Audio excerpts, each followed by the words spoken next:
Welcome back to Mainstreet, guys. This week we decided to sit down with something a lot more relevant, keeping up with the subculture movements in general. Varsha and Varun Patra started and Madhavi Menon, who's over here, being represented by the this is Madhavi Menon. Holy equipment. Started a company called Homegrown to promote subculture and pretty much lead a lot of subculture movements in the country.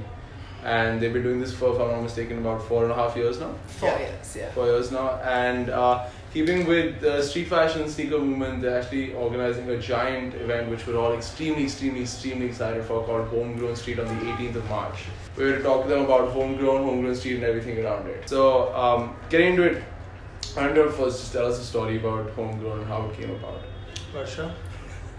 So we're going to jump into this. It really is a place. Homegrown is, the way we position Homegrown, it's a contemporary youth culture platform and lifestyle. And it's powered by 3 core verticals: the media brand that we have, which is our identity and our voice. It's a creative agency and an event company. So for a lot of our viewers here who are here because we talk about fancy brands, can we put that a little more simply for a wider audience to understand? So basically, I've been thinking about this for a while. Varun, go. Simple English. So just to like break it down, when we started 4 years back, we really felt India wasn't represented well. I think globally people looked at us for cricket, rape, religion, Bollywood and politics. Sadly, there was a lot more going on behind all this being in the forefront. So Varsha comes from an agency, startup, various other backgrounds. I come from an agency myself. Madhavi used to write for various leading publications across. We felt the projects that were taken up in India, the stuff that was spoken about, the subcultural movements that were different pockets, they didn't have one space to find out about that, right? You had different magazines for separate interests, but nothing in one space. So we wanted to kind of build that. But what we really wanted to do with that was threefold. We really believe in ourselves to be a culture building and a marketing company. Why we say that is because we not only cover that through the content we create by building awareness, but go on ground similar to what you guys are doing for street culture and fashion, for every other cultural movement in the country. Like, just to give you a sense, when we started Homegrown, the first 3 months we organized India's first surfing competition in collaboration with Kalyale Surf Club in Pondicherry. We worked with Nick Smith, Abhishek Khan and Holy Stoke and Alice, Danish skateboarding company, to do India's first skateboarding competition. But those were just about bringing people together on ground because everyone was speaking about it digitally. And from there, we kind of wanted to take that forward through everything that we make happen. And to just add to that, I mean, what was really interesting for the first time, I mean, it's not, when we say contemporary culture, yes, but you know, when we did the skateboarding competition, it was incredible to find kids all the way from Jharkhand and smaller cities in India, which we would never even possibly imagine, that they were the ones who came part of it, and that there was such an incredible movement and culture that was in the middle of India as well, right? So you guys you'll bring this out, what's not in the open. Yeah, and that's the thing, like the point is that we have been seeing a lot of movements across the country because people have those interests, but we wanted to kind of exactly one common space for them to kind of come together, interact, and obviously do whatever we do kind of on ground. It's safe to say that each one of your outlets is completely cause driven, right? Yeah. Absolutely. Now, a big problem that a lot of us in general, a lot of people from our generation face is every time they come up with the idea of doing something cause driven, they always have the issue of sustainability. Right. How do you all find sustainability in driving something cause driven and not selling yourselves out? The word sellout's a really relative term, and course. It's used very sellout in the sense, you know? when I say sellout, I mean, do you ever the basic is anything that you do with the intention of monetary concern regarding sustainability, or do you give in to your morals? Do you not live up to your morals at times? I mean, to always develop do. sustainability. Or do you always so let Varun take this and I'll add to it. Yeah, I mean, for us to bring about any change, it's made up of an ecosystem of things that you put together and people, right? So if I want to try growing a certain space to basically bring about, it would include content which is building awareness. It would include individuals like us to get on ground and make things happen. And it also needs funding. Funding through brands, through NGOs, through collectives who want to bring about change. That's the one thing that we've always seen when I myself was younger. And I'm going to say this. Varun was you, Vedant. Okay, so I used to be. Check this out, right? So you can do pretty good. I used to go all over. You have hope. You have hope. So I used to go all over. So Sunburn just started, and I used to go all over their Facebook and be like, "Fucking sell out, fucking fuck this music." Yo, who do you think I am? Basically, No, I you're call not everyone wrong. a seller without understanding the business, The economics of it, economics right? behind why there is a need to have a mix of both, right? Right. You want to be indie all your life, you want to be that kind, you'll only reach so many people, you won't bring about change. But striking a perfect balance between, if you want to make subculture more accessible, this you need to bring it to people, and the way you make that happen is through I wouldn't ever The way we look at it, right, is, a lot of people don't realize to make anything sustainable and to give it certain amount of legs, you need financial backing, Of course. right? And you need So that. my point is, did you find that the financial backing living up to your mouth? Did you at times given, and I don't think that's wrong, right? Very often I feel like, if in the bigger picture it's leading towards a good impact in your eyes, it's all right. But have you all been able to find sustainability? Because Absolutely. people very often, all these NGOs that Yeah, students get shut down because there is no sustainability. Yeah, There's no that's long-term a vision. question I wanna add on. Like, how do you get brands like Adidas not to care about social issues? If I'm not wrong, you hooked up this young girl with skates who Right. don't want to skate. How do you get these brands to care about So social that's issues? what we do, and which is where our media publication and our platform is that voice. We tell those stories. I think what was so beautiful about what we did was it wasn't a situation where our creative agency and our Just event elaborate company. on the situation. Yeah, so sure.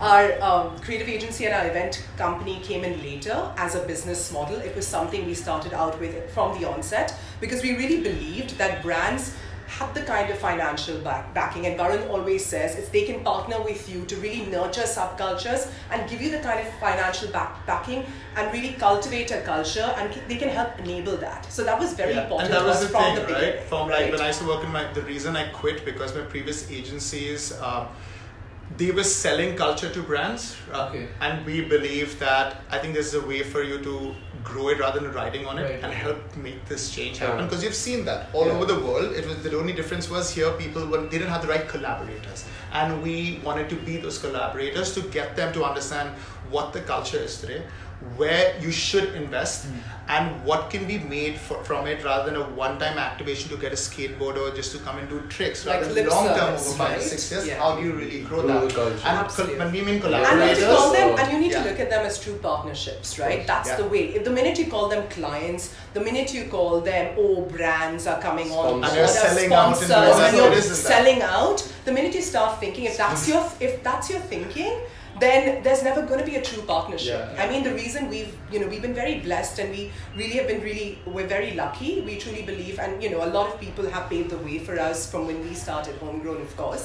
But we believe that for the kinds of brands that we and the kinds of partners that we work with, they really believed in us. But that happened through the platform that we built, the stories that we told, the kinds of subcultures, and that voice that we have through our publication. And that's where the name Homegrown comes Yeah. from. Homegrown Let's talk Street. about the event. So since we started, 4 years back, we've been pretty much working with everyone in the lifestyle and sneaker category. We did India's first sneaker ball when Nike helped kind of bring that to life. Okay. This happened in Mehboob Studio. With exactly. Air Max, that was With the Air Max. first large Air Max. Okay. Air Max Day ever in India, right?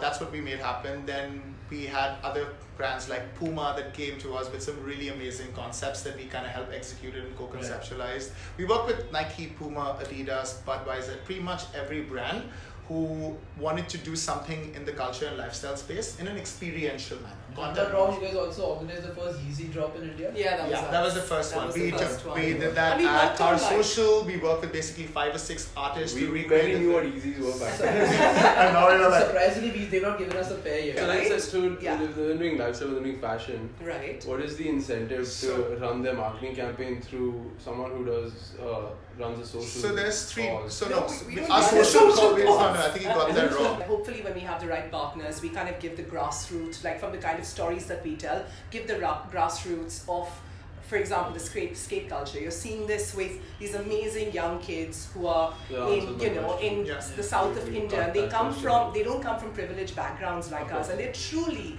bleeding the culture, right? For us, it's in our little way. Sure, a lot of times we co-opt their culture, we co-opt a lot of their culture, and we kind of probably ride on it. But our intent is, let's try and give them a platform in a small way and try and give, and really power that. That's important to us. That's not a social cause. That's really believing in the culture and trying in a little way that we can possibly. What is the most exciting parts of the event for each of you? So we're basically taking over this place called Dhanville Compound. It's where Cafe Dory and Oddbird currently are in Delhi. It's basically going to be 10 to 12 warehouses, right? Now each of these warehouses will have multiple different activities, right? So let's go one by one.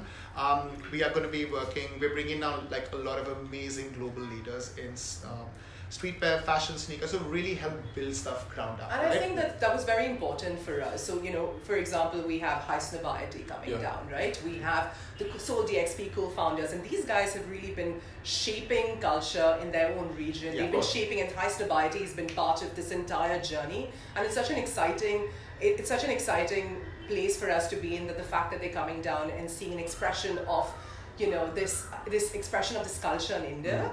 And that's the thing, right? We really want to represent what India is today. We wanted to bring the best that we can learn from also, right? Because till now you see everyone seeing this on a complex magazine on a screen, or you've maybe gone and experienced something. We felt a lot of people haven't gotten a chance to experience it. Why not bring them and learn from how they everything, right? Off the tight-knit community that we have, it's negligible the amount of experience that you can actually get. That's basically what we're trying to do also. Right, And just to add one more thing, it's not just for the sneakerheads.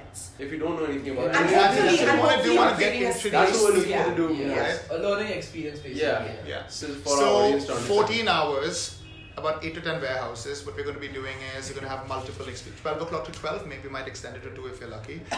We won't. Do not listen. Okay, but so we're going to have one space taken up for just conversations around global and local streetwear, street culture, and sneakers. For that, we have the High creative director coming down.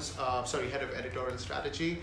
We got Soul DXP founders coming down. We got Jamil GS. He shot Jay-Z's first press shot. Shot all the legends from the late 80s, 90s hip hop culture. Amazing photographer. He's coming down. And locally, we got Mo Joshi, we got all like Divine, in terms of other conversations. So just going to take you through all the brands that really enable these experiences. So Puma coming with a lot of ammo, and it's going to be really amazing. They're bringing down Sneaker Pimps, one of the oldest sneaker festivals. For performances, they got Neil Armstrong, who's performed at Obama's inauguration. Jay-Z starring DJ. Then we got all the heavyweights of Indian hip hop. We got Raja Kumari, we got Prabdeep, we got who else do we have? We got DJ Mo City from Rock Sound, right? A few, but those will be announced later. Right? Then Reebok is the one that's actually presenting their classic showcase with Jamil. So really cool small art gallery where by day it's going to be an exhibition with Jamil's American Royalty exhibit. But then by night we got Natasha Diggs. She is a New York based DJ who's Erica Badu's touring DJ and even performed with Lauryn Hill. We then have a pop-up showcase of some really cool Indian streetwear and fashion designers. We got like Capsule, which basically is a streetwear and street culture consultancy, but they're also bringing out a lot of global brands. So they're actually bringing down Bape, you got Stone Island, you got maybe Supreme, you got a lot of really cool products at the event. So like all four of them, there's at least 9 other Indian streetwear brands. There's Stray, there's Bobo, there's Brown Boy, there is, who else? There's quite a few. There are quite a few more. And so what's happening over here is Shopify has basically just entered the country and they wanted to come and present a lot of partnering I mean, hello, we have Nike Air Max 270 prelude before their Nike Air Max day. So that's going to be fucking sick. And we're so excited for that as well. And then Adidas, of course. So then with Adidas, basically, it's going to be the first place across India, you're going to be seeing the D-Rup showcase, where you're going to get a chance to pre-book it before any space. But it's going to be, so all the brands are coming with a showcase that they haven't done in the country before. It is not just a stall. So what we're basically trying to do is give brands the experience to interact with everyone in a unique way outside a condo, only at a retail space, but also even for people like us to come and experience the brand in more ways than just. Right, we're also talking about what we're very, very excited about for the first time is they're partnering with Jabong, which we haven't done before, and their property called Planet Sneaker. What we're creating with it is this fantastic sneaker lab. So they're going to have a lot of the shoes and a lot of the brands that they showcase and they'll retail. We're going to have really cool customization, sneaker spa, and a whole lot of pieces, and it's just going to be a really cool space, and they're very, very excited about that. Hopefully, we're not going to oversell it because if it works out, then Yeah. We really hope that people And come with and that, support we us come with to the this. end of Yeah. another very intense podcast. Make sure to like, comment, subscribe, the whole scene, and we'll see you next week. Mandu says bye-bye. See you guys on the 18th. Bye. Please come and support us. We'll be really That's excited. good.